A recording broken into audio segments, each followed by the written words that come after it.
Happy little games. If you grew up during the golden age of arcades, what style of gameplay suited you best? Perhaps it was the run and gun.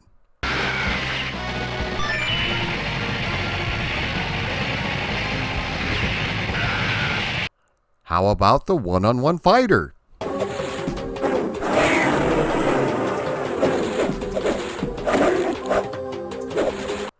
Maybe it was the various shoot-em-ups that tickled your fancy.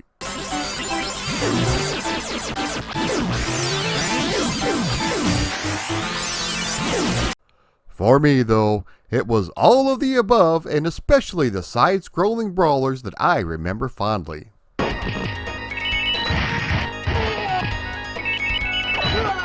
There was nothing better than going to your local arcade or bowling alley, discovering a brand new brawler with cool new characters and awesome multiplayer support. It was these types of games that got me talking to strangers even without a pocket full of candy or a big white van. There were a couple of games in the genre that sprang to mind and I still play and enjoy to this day. The first one being the Final Fight series, and the second one being the one that caused an explosion in the arcades in the late 1980s, the Double Dragon series. Double Dragon 1 and 2 were hugely successful titles with a string of successful home conversions as well. I have already covered these two games in length, so today we are taking a look at the third game in the series, Double Dragon 3: The Rosetta Stone. What element was introduced in this title that would change the landscape of gaming forever and is still being felt today? So insert your quarters and get ready to play as Billy and Jimmy. Or is it Spike and Hammer? Or maybe it's Bimmy and Jimmy. This is the history of Double Dragon 3: The Rosetta Stone. The year is 1990 and Technos Japan are looking to develop a sequel in their massively successful Double Dragon series. At the same time, though, the company is hard at work developing two brand new IPs, including the Combat Tribes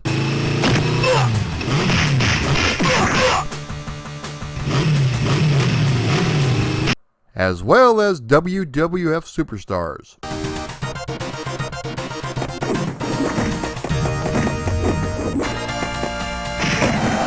So to say the programming staff was spread just a little too thin would be an understatement.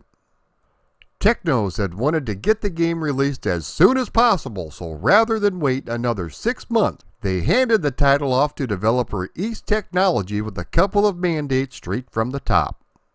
The first being that the game had to support 3 players simultaneously, similar to the upcoming Combat Tribes arcade game.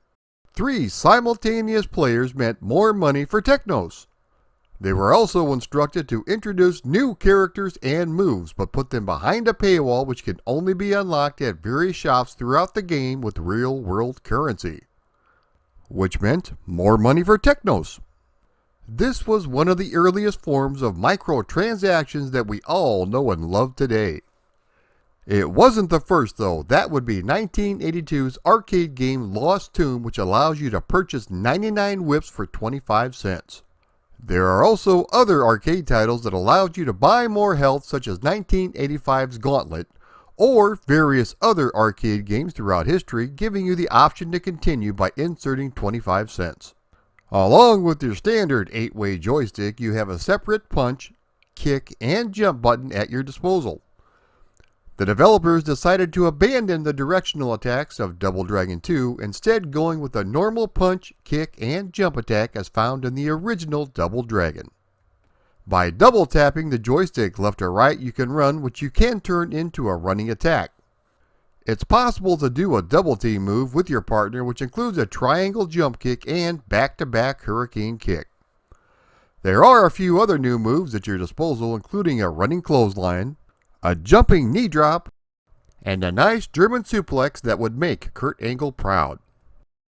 What didn't make the cut were some of the coolest things from the Double Dragon franchise, such as the hair pull and elbow strike, along with anything even remotely resembling fun. Double Dragon 3: The Rosetta Stone was regurgitated into North American arcades in the summer of 1990.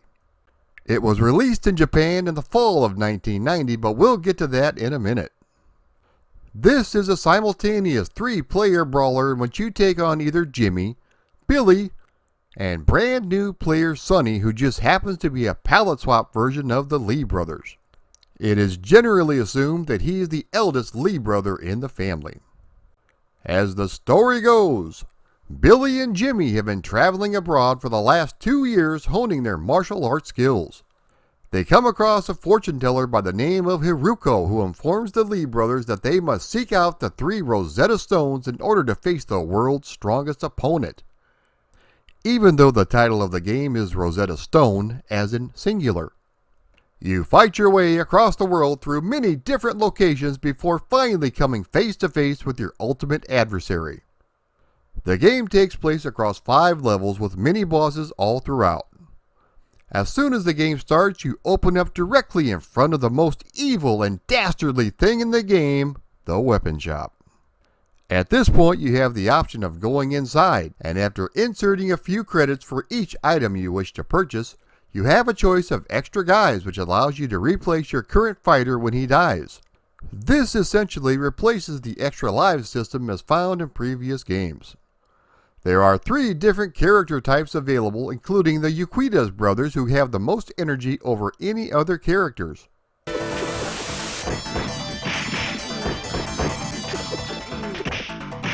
The Chin brothers, who are Chinese men with powerful attacks.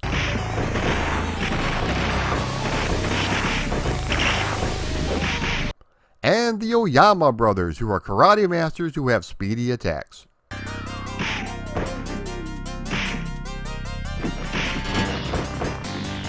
Certain fighters are only available on certain levels, such as the Uquitas brothers being available on levels 1 and 5, for example. Thankfully, you do keep your inherited weapons and moves from the previous character, except for the agility, which you have to repurchase for some strange reason. Which meant more money for Technos.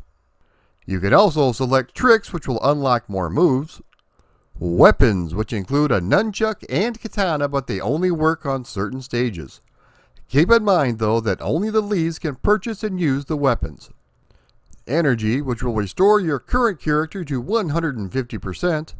And Power Up, which will increase your character's agility. Now that you have these powers and abilities far beyond those of mortal men, you would think that the fun factor would be through the roof, but there's only so many ways you can polish a turd. For starters, while the graphics aren't necessarily bad, they're just average at the absolute very best. What is bad, though, is the choppy animation. I didn't know if this was the latest Double Dragon game or an episode of South Park. Screw you guys, I'm going home. The hit detection is absolutely atrocious, and if you love cheap hits in your game, then get ready for Cheap Hits-a-Mundo, Fonzie, because they are all over this game. There was one time I was stuck in between 2 characters on each side, and before I could even counter the attack, I had lost 75% of my energy. This is the type of game that if you wanted to get very far, you had to purchase at least a few upgrades, which makes it more about who has the deepest pockets and not about skill. I can't imagine going into an arcade back in 1990 and inserting quarter upon quarter upon quarter into this machine just to play for a few minutes. I was starting to get upset with having to press the credit button over and over in MAME, which means my head would have exploded if it were real money for a stinky little game like this. As far as the sound goes, it's pretty good. The sound effects have a nice hearty punch to them, which is about the only positive thing I can say about this game. I'm sorry, it's not queef-worthy. I asked my 15-year-old son to play this game with me as I recorded footage, but I had forgotten exactly how horrible it really was. After we were done, I apologized profusely. The 5 stages you encounter are America,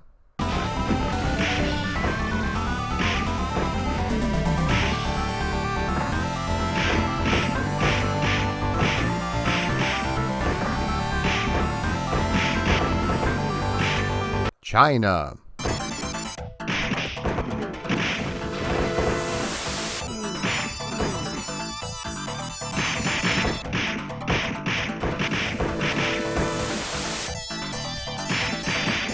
Japan.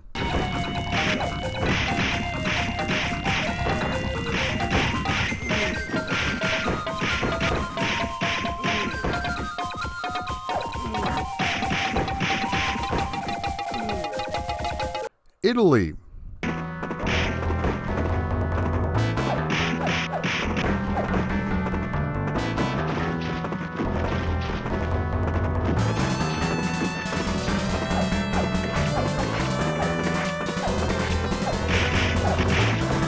And Egypt.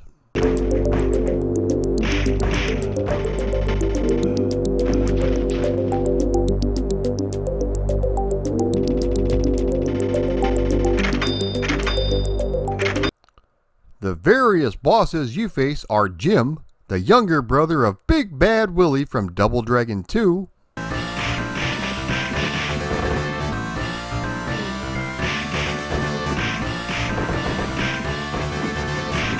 Lee, who just happens to look and sound like Bruce Lee,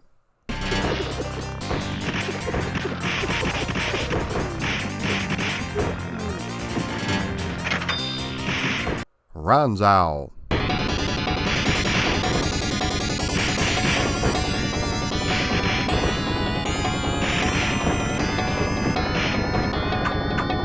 Giuliano,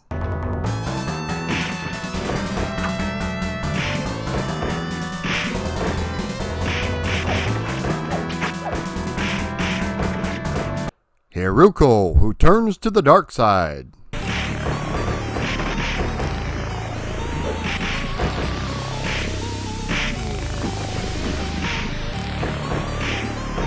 the Mummy,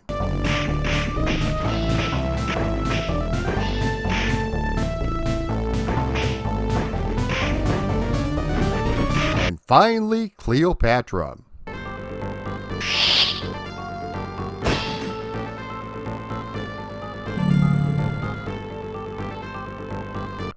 After kicking Cleopatra's 2,000-year-old butt, she disappears and you are given a king's ransom. A short ending plays out where it's revealed that you will give the treasure to charity.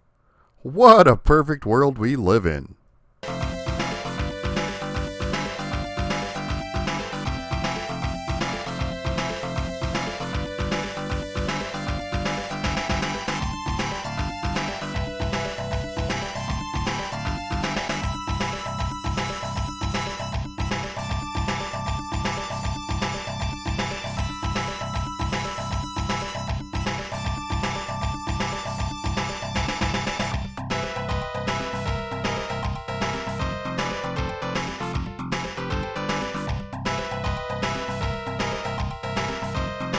A few months later, the game was released in Japan, only this time it was heavily altered.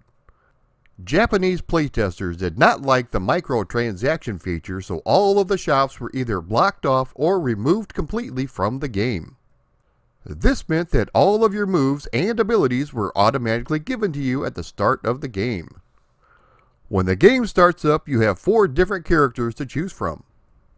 Also, on the very first level, you start immediately in front of the record shop and not the weapon shop, which is directly to the left. Since shops are no longer available, weapons can no longer be purchased and instead are found on levels 2, 3, and 5 lying on the ground. Certain moves, such as the hurricane kick, were altered to make it a bit more difficult to pull off. Damage inflicted by enemies was also reduced by 50% in this version. The North American version was supposed to have a character select screen as well. Instead of 4, as found in the Japanese version, there were actually supposed to be 5, which included both Jimmy and Billy.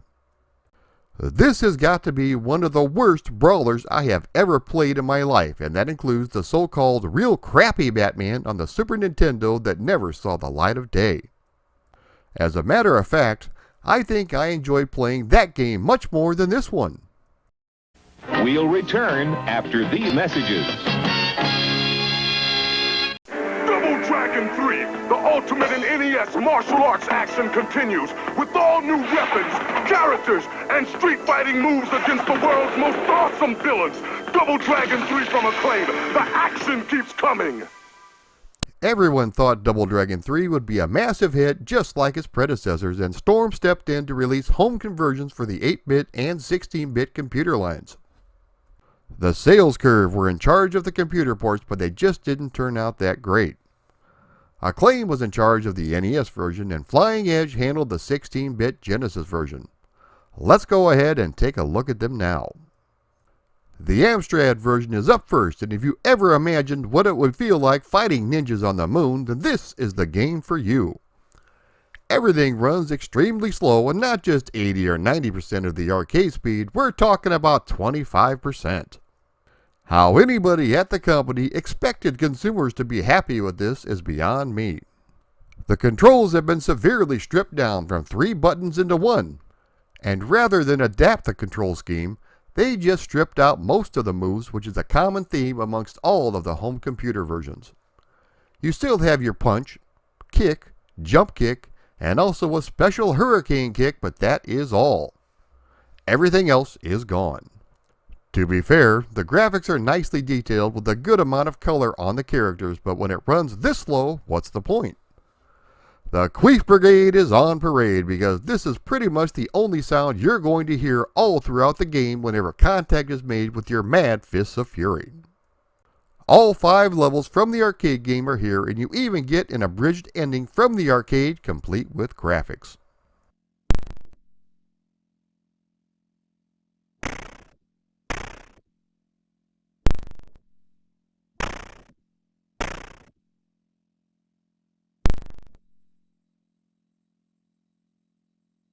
The good old Commodore 64 version is up next, and despite the lack of moves, it's really good.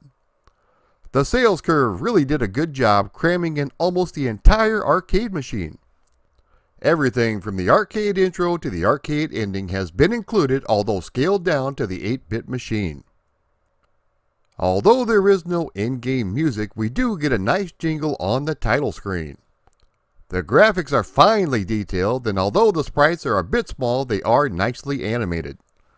The scrolling and especially the player animations are very smooth, much more so than its arcade counterpart. The controls feel spot on, and there is no slowdown even with simultaneous 2-player action. This got a lot of negative reviews when it was released back in the day, but I always enjoyed it. It does have the same boring, repetitive gameplay that was found in the arcade game, but if you have a mate along for the ride, it sure is a lot of fun.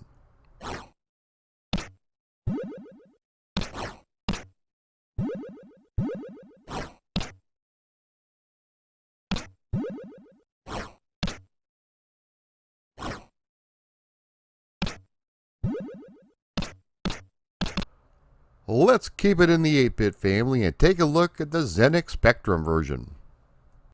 Don't let the black and white fool you, because this is actually a pretty good conversion, although running a tad bit slower than the arcade game. The same pitfalls that plague the other versions are still present, but what is here is impressive and runs great on the humble little Spectrum machine. The AI is also a bit of a joke, so if you can stand still and do a front kick rapidly, you will be able to take out the enemies in no time. The reason being is that the front kick has a longer range than the enemies have. The game does feature some excellent title music and shop music, but that's it. No in-game music, so we are left with short, sweet, queefy blasts every time you make contact with your enemies. It plays okay, but considering the arcade game didn't play very good to begin with, you can't really fault the conversion for that.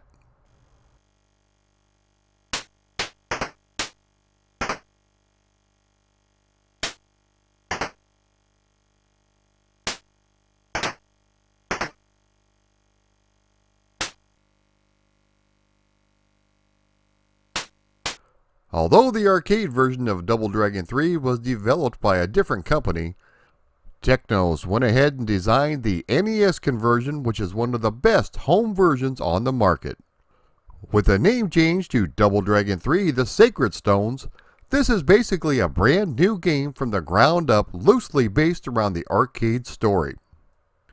Marion has been kidnapped once again, and it's up to the Lee brothers to go out and rescue her. The two-player simultaneous mode is back, and they now have cooperative moves that actually double the strength of their attacks. You will need it though, because the difficulty is extremely hard and you only have one life. You can earn 2 additional characters throughout the game, which brings up your total lives to 3. You travel the world across 5 countries in search of the sacred stones. The graphics and presentation are extremely nice, with each country featuring its own music, weapons, and characters. If you enjoyed the previous 2 Double Dragon games on the NES, then you will feel right at home here. There is quite a bit of flickering, especially in 2-player mode, but overall everything looks great. The music is really good, with atmospheric tunes playing for each country you are in. Each character does have his own special weapon, but you can only use it a certain number of times in each level. Billy and Jimmy Lee have nunchucks, Chin has an iron claw, etc. Certain enemies will also carry bottles and knives. The controls feel fantastic, with 2 buttons at your disposal, allowing you to perform all the various attacks that you need to take these criminals out. This is by far the best home version of Double Dragon 3, although it's definitely not arcade perfect. As I mentioned, the game is extremely difficult, especially in single player mode. This was also the game that mistranslated Billy's name into Bimmy during the game's intro. Years later, this would lead to the creation of Bimmy and Jammy in Double Dragon Neon.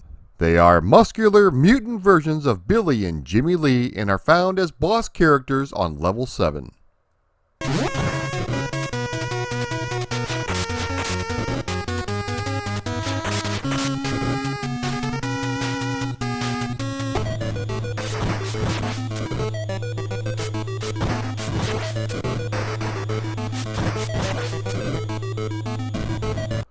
Let's check out the Game Boy version. This was actually titled Double Dragon 3, the arcade game, and surprise, surprise, it's a straight-up port of the arcade title. The graphics look nice, and surprisingly, they were ported from the arcade game. Now granted, everything is in shades of green or gray, so sometimes things tend to blend together, but I think they did a good job at differentiating the sprites from the backgrounds. You also face 3 enemies on screen at the same time, as opposed to 2 you would find on the NES. The enemy AI appears to either be cheap or broken, as a lot of times it just runs around aimlessly using unavoidable jump kicks.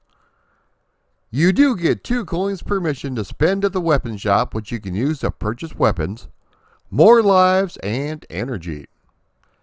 The game plays pretty well, aside from the horrendous AI with 2 buttons to play with. The extra characters that you get to purchase in the shops are no longer there because the game is just about Billy and Jimmy. You do get a simultaneous 2-player mode with the Game Boy Link cable.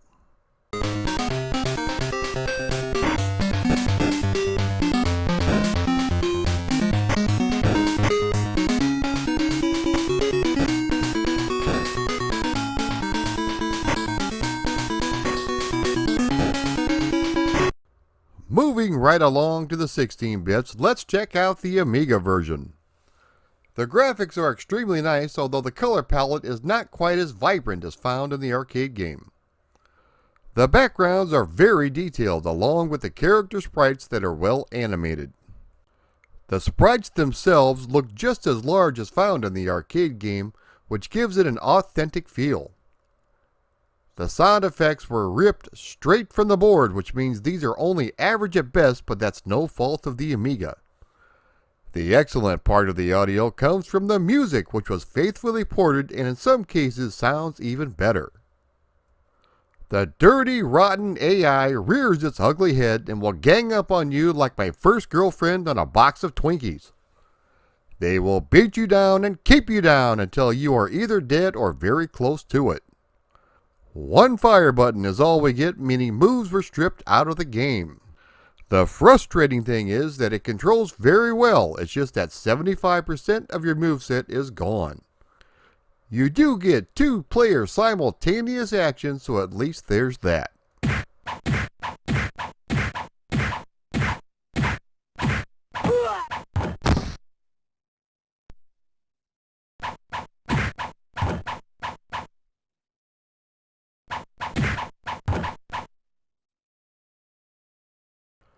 The Atari ST version looks very similar to the Amiga with the same arcade presentation including the intro and the ending. The scrolling is fairly smooth and the animation does look nice. Aside from the decently rendered title tune, the audio was a few steps below the Amiga in terms of quality. Gameplay wise, everything carries over from the Amiga including the horrendous AI, so plan on dying a whole lot.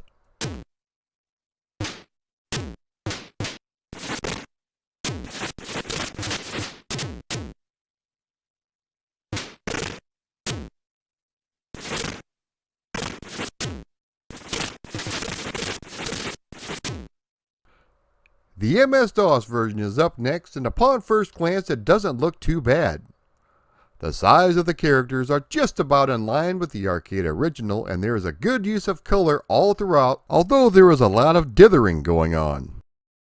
As soon as it starts to move though, it falls apart, resulting in some very shaky animation. Various sound cards are supported which sound pretty good, although the PC speaker is supported, so if you don't have enough queef in your life, queef on. Similar to the arcade game, the AI is extremely cheap, oftentimes not letting you get up off the ground before the enemies are knocking you back down into it. Similar to the other versions, you can have 2 players at the same time. You can also use a keyboard in this version, but even with this option enabled, you still only have 1 fire button.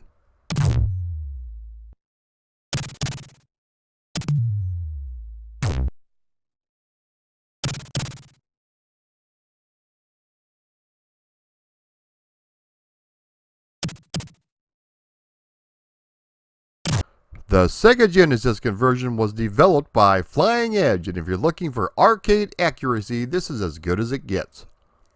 The graphics are large and in charge and are nicely detailed with only the Genesis color palette letting it down slightly.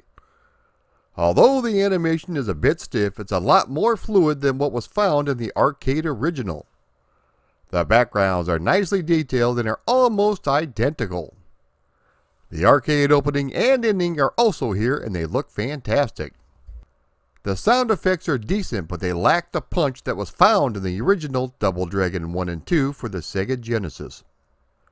They are a little bit garbled, but the music is really well done. Some of the voices, such as announcing what country you're in and inside the shop, are missing. The only home game released at the time to feature 3 button controls, which is exactly what was found in the arcade game, is this version. This game also features all of the moves from the arcade game, something no other home game had at that time. The same design flaws that plagued the arcade original are here as well, including the weird hitboxes and cheap AI. For an arcade conversion, it's really well done. It's just unfortunate that the original source material was also an original piece of crap.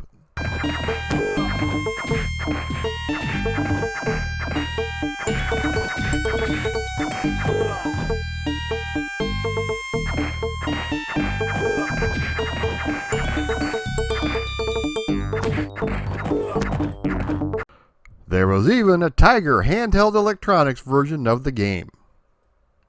In 2013, publisher .mu released Double Dragon Trilogy for Android, iOS, and Steam.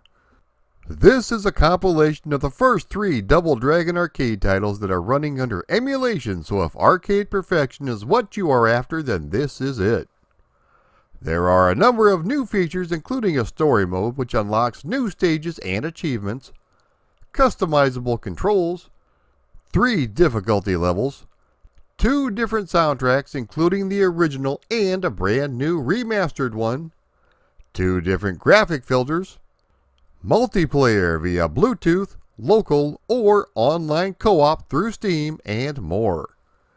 It's an excellent little collection of games, and until September 13th of 2021, the game is listed for $2.39 on Steam. You can't get a much better deal than that. Double Dragon 3 was a bit of a rarity, at least in the area I grew up.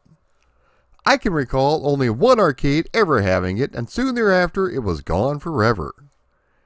It's too bad that Technos did not have a hand in developing this title, because it could have been something special.